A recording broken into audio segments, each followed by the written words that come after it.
Howdy guys, this is a day in the life of an excavator operator as well as heavy equipment operator. Here we go, let's get started. So right now we're starting our day off with compacting this ditch, which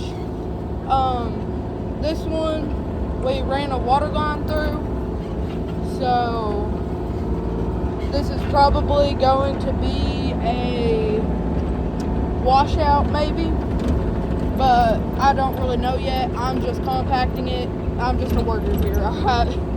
So one thing that I do whenever compacting is just run over it back and forth. Maybe use your blade a little bit, but for me, it's just this.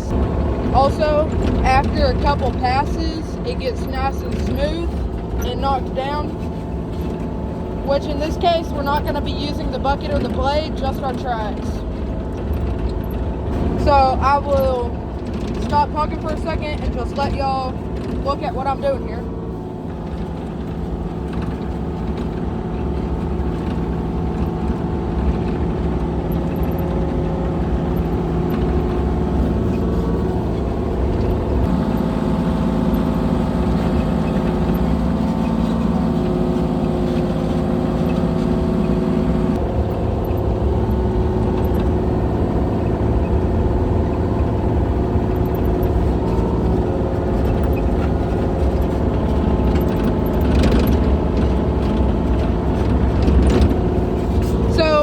Go down and smooth all that out down there.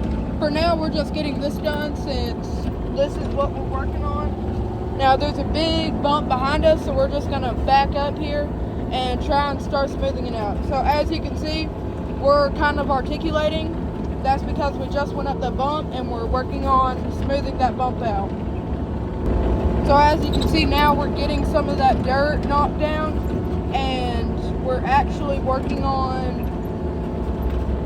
trying to clear it out so that way they can possibly put in a road or something. I don't really know. This is not my land. I just run this excavator. So one thing that I like about these mini excavators is they have little pedals where you can drive it with your feet. I've never ran a big excavator, although I have ran farm equipment. Of course, in a tractor, it's going to be a steering wheel, not these little bars. But as you can see, there's a big bump right here. So we just drive over it again and again until it's all smooth. And yeah. Oh, I just ran over a frog. Oh, he made it. See, look at the little buddy. Look at the little guy. Little froggy. I almost just killed the frog. I'm taking the frog. Come here. My froggy. He's my little friend now. He cannot get ran over. But look at the little froggy.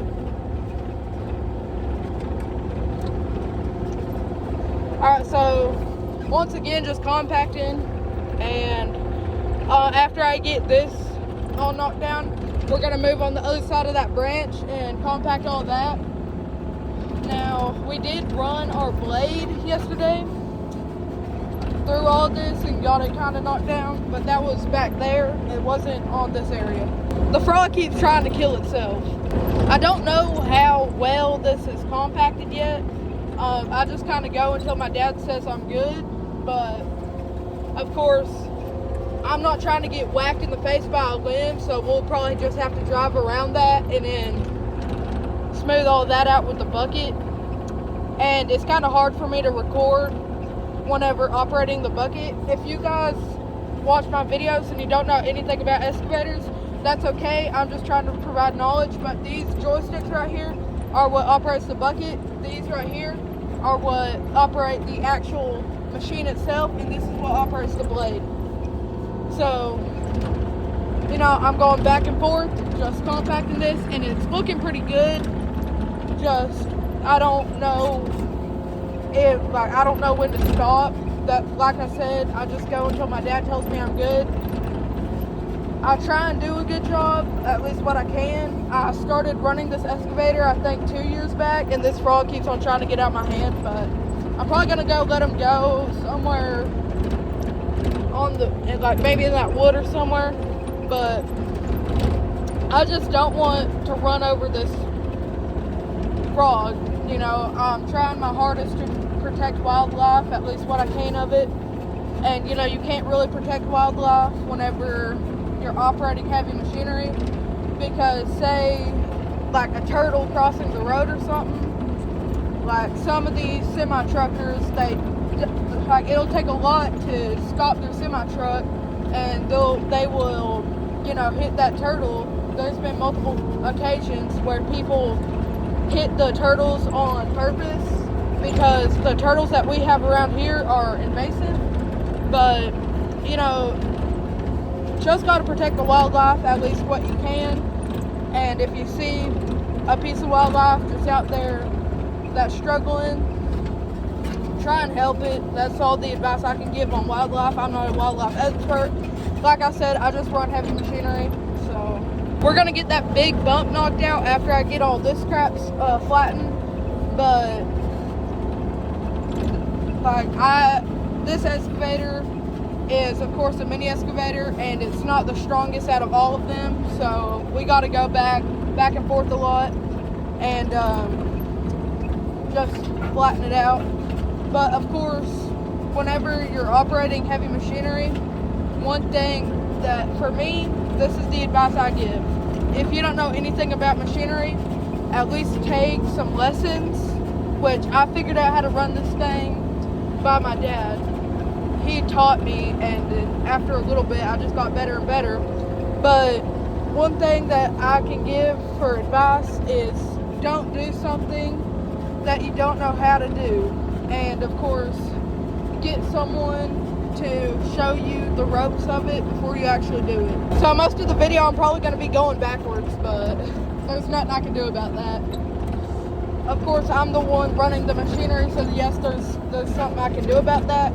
Just, you know, most of the time I'm going backwards to flatten out the ground. But I still have my froggy, so hopefully he doesn't die or suffocate in my hands. I'm trying to give him air without him jumping out of my hands, but, you know, I don't know. I'm going to release him, obviously. I just don't want him getting hit by my dang excavator. So I'm kind of just going along here. Of course, my monitor's not really giving any help. It's just a gas meter and how to connect your bucket and crap. But I'm gonna get that file knocked out here in a second. Okay, I'm releasing this frog. Oh, there we go.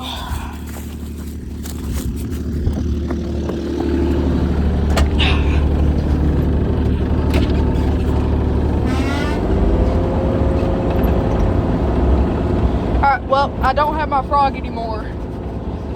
So as you can see, that's all chunked up there, and that's what we're gonna want to flatten. Now, I don't know what they're doing here. Of course, this was a ditch, and we're just getting it nice and flat so that way the piping is not revealed. And usually this would go a lot quicker, but I'm trying to do this slowly and show you guys what I'm doing here. Now, I would not recommend driving with your feet if you're like really new to running heavy machinery. I would recommend driving with your hands. But of course, I've been doing this for the past 2 years of my life, so I kind of know and understand how to do it. Now, I'm getting this big pile of dirt right here knocked out, and it's going pretty well. I'm going to have to end the video at 10 minutes, and we're at 9:06, so we still got a minute left. I'm going to close this windshield if I can. There we go. And then we're going to smooth this out. Oh crap, this slim is probably going to whack me. Oh crap, yep, I'm covering up my face. Alright, we're good.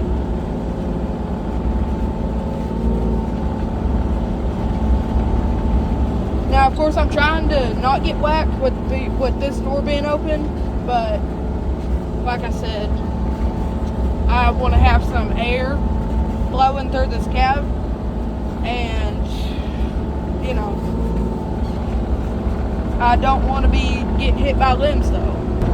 Now, we're doing a pretty good job here. I would say for at least, now I'm not trying to brag about myself or anything. I'm just saying like this is coming out pretty good. So I'm gonna hopefully keep on and hopefully it'll keep going good. But that's probably gonna wrap it up for this video. Once again, this is Tractor Models of Texas, and I will see y'all in the next video. Peace out.